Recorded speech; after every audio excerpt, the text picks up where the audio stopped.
Hi guys, you are watching pharmacist Tayyab official YouTube channel. I am pharmacist Tayyab. तो आप देख रहे हैं जी फार्मास्यूटिक्स 1 लेक्चर सीरीज, जो कि बी कैटेगरी स्पेशली उनके लिए और बाकी जिनको कोर कंसेप्ट चाहिए उनके लिए रिकॉर्ड किए जा रही हैं। इसमें जर्नल, फिजिकल और डिस्पेंसिंग का कुछ थोड़ा थोड़ा पार्ट हम पढ़ेंगे। ये पार्ट 1 के लिए यानी फर्स्ट ईयर और बी कैटेगरी के लिए है।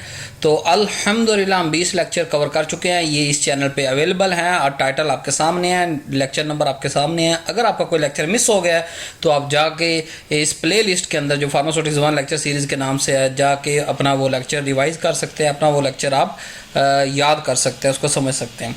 आए आज के लेक्चर की तरफ चलते हैं। हमारे पास आज का लेक्चर है जी लेक्चर नंबर 21, जिसका नाम है सरफेस टेंशन। इसके अलावा और भी चंद लेक्चर सोनी आपको मिल जाएंगे इस चैनल पे। बेसिक कोर कॉन्सेप्ट्स को मैंने अलग अलग किया ताकि आपको लर्न करना आसान हो। तो सरफेस टेंशन को देखते हैं जी। सरफेस टेंशन क्या होती है? सरफेस टेंशन देखने से पहले हम कुछ थोड़े कोर कॉन्सेप्ट देख लेते हैं कि व्हाट इज इंटरफेस। किसी दो फेस हमारे पास कितनी हैं? 4 हैं, सॉलिड, लिक्विड, गैस, प्लाज्मा। तो किसी दो फेसेस की बाउंड्री जो होती है, यानी जहाँ मतलब गैस और लिक्विड है ना, तो गैस और लिक्विड जहाँ पे एक दूसरे के साथ मिल रहे हैं उसको कहते हैं बाउंड्री।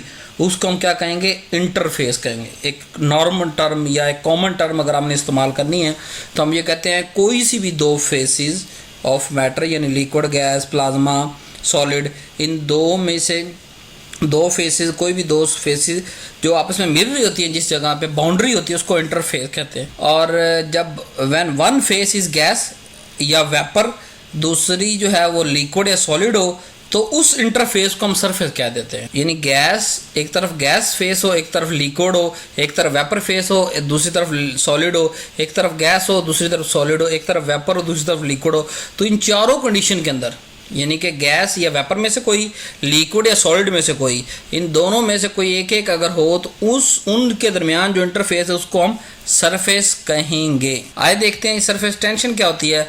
तो सरफेस का हमें पता चल गया, दो फेसेस के दरमियान जो इंटरफेस को सरफेस कहते हैं, और उस पे लगने वाली फोर्स, टेंशन का मतलब होता है फोर्स पर यूनिट एरिया, तो उस पे लगने वाली जो फोर्स है उसको हम क्या कहेंगे? सरफेस टेंशन कहेंगे। Force per unit area is F over A on the surface of liquid.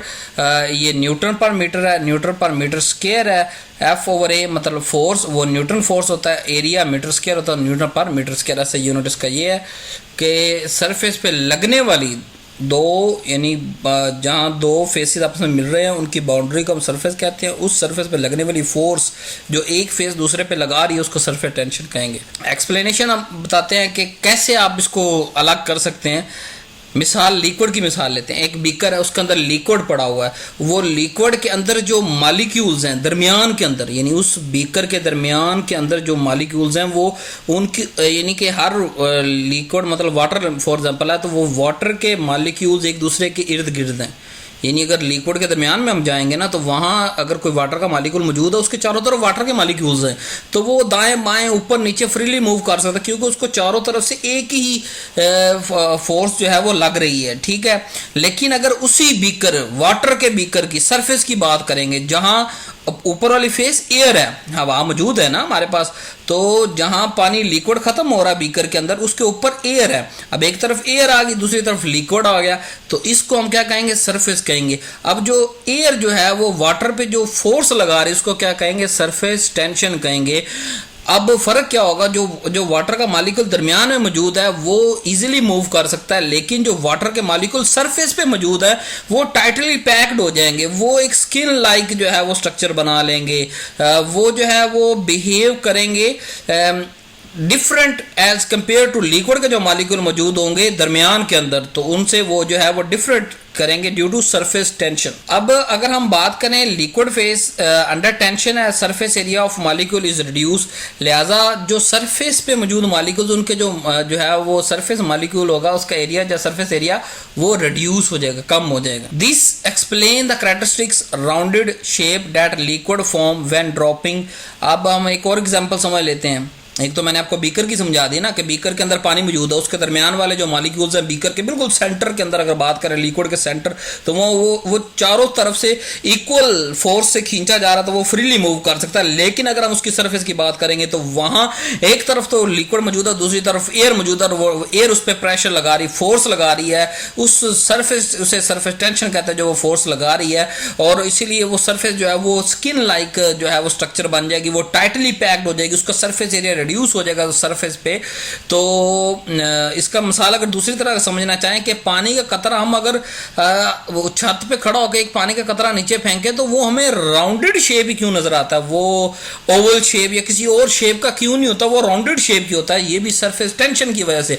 अब चाहे वो एक लिक्विड का कतरा है, उसके अंदर मतलब 2, 4, 10, 12 मॉलिक्यूल्स हैं, वो मॉलिक्यूल्स जब हवा में से गिर रहे हैं तो उनके चारों तरफ क्या हवा है, तो एक तरफ हवा है पूरी, दूसरी तरफ लिक्विड है, तो वो क्या होता है कि चारों तरफ से स्किन लाइक स्ट्रक्चर बन जाता है। समझ रहे हैं? हम जो कतरा ऊपर से छत से गिराएंगे ना, वो टाइटली पैक्ड हो जाएगा क्योंकि उसके चारों तरफ एयर मौजूद है, तो उस पर सरफेस टेंशन चारों तरफ से लगी। जब वो चारों तरफ से बराबर उस पर फोर्स लग रही है तो उसकी शक्ल क्या हो जाती है, राउंडेड शेप हो जाती है।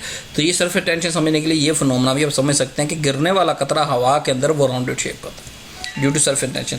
अगर फैक्टर की बात करें तो फैक्टर हमारे पास 3 है, इंटरमॉलिक्यूलर फोर्स है, हाइड्रोजन बॉन्डिंग है, टेम्परेचर है। अब इनको अलग अलग पढ़ते हैं। इंटरमॉलिक्यूलर फोर्स की अगर बात करें तो सरफेस टेंशन जो है वो इंक्रीज होती है जैसे जैसे इंटरमॉलिक्यूलर फोर्सेस इंक्रीज होंगी, और सरफेस टेंशन कम होती है जैसे जैसे इंटरमॉलिक्यूलर फोर्सेस डिक्रीज होंगी।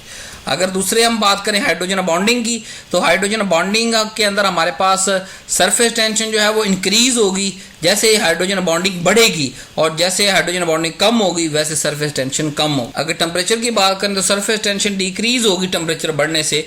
मतलब जब हम वही बीकर अगर आग के ऊपर रख देंगे बॉयल होने के लिए, तो अब वो जो सारे मॉलिक्यूल्स ऊपर की तरफ ज्यादा मूव कर रहे हैं, तो पहले तो सिर्फ एयर ऊपर से प्रेशर लगा रही थी, अब क्या वाटर भी, लिक्विड भी लगाएगा प्रेशर, और वो जो स्किन लाइक स्ट्रक्चर है वो स्किन लाइक नहीं रहेगा। तो क्या होगा, सरफेस टेंशन वहां पे रिड्यूस हो जाएगी टेम्परेचर बढ़ाने से, और टेम्परेचर जैसे ही कम करेंगे। अब एप्लीकेशन देख लेते हैं जी। इमल्सिफाइंग एजेंट जो होते हैं वो रिड्यूस करते हैं सरफेस टेंशन को। वाटर और ऑयल जैसे मन इमल्शन है, अब दो हमारे पास फेस है ना, एक ऑयल है एक वाटर है, उन दोनों फेसेस के दरमियान जब हम इमल्सिफाइंग एजेंट डालते हैं तो वो क्या करते हैं, वो सरफेस टेंशन को डिक्रीज करते हैं। जब सरफेस टेंशन दोनों फेसेस के अंदर कम हो जाती है तो एक दूसरे के करीब आ जाते हैं लिक्विड और वाटर। जब ऑयल और वाटर एक दूसरे के करीब आते हैं तो हम उसे क्या कहते हैं, स्टेबलाइजेशन ऑफ इमल्शन के। इमल्शन स्टेबल हो गया, इमल्शन अब ब्रेक नहीं हो सकता, दोनों फेसेस अलग नहीं हो सकती क्योंकि हमने इमल्सिफाइंग एजेंट ऐड कर दिए। तो इसी तरह हम ह्यूमन की मिसाल लेते हैं। बाइल साल्ट मौजूद है सरफेस टेंशन, जो कि हमारी ड्यूडिनम यानी कि स्मॉल इंटेस्टाइन का जो पार्ट है ड्यूडिनम, उसके अंदर जो है वो सरफेस टेंशन फैट की रिड्यूस करता है बाइल साल्ट। जब वो रिड्यूस करता है which result in solubilization of lipid के, लिपिड को जो है वो सॉल्वराइज कर देता है। क्यों सॉल्वराइज? क्योंकि फैट की जो सरफेस टेंशन वो बाइल साल्ट खत्म कर देता है। जब उसकी सरफेस टेंशन बाइल साल्ट खत्म करता है तो उसकी सॉल्वराइजेशन इंक्रीज हो जाती है और डाइजेशन ऑफ लिपिड के अंदर फायदा होता है। So do not forget to subscribe my channel, press bell icon to get more latest videos, share with our student family of pharmacy technician. Thanks for watching. अल्लाह हाफिज।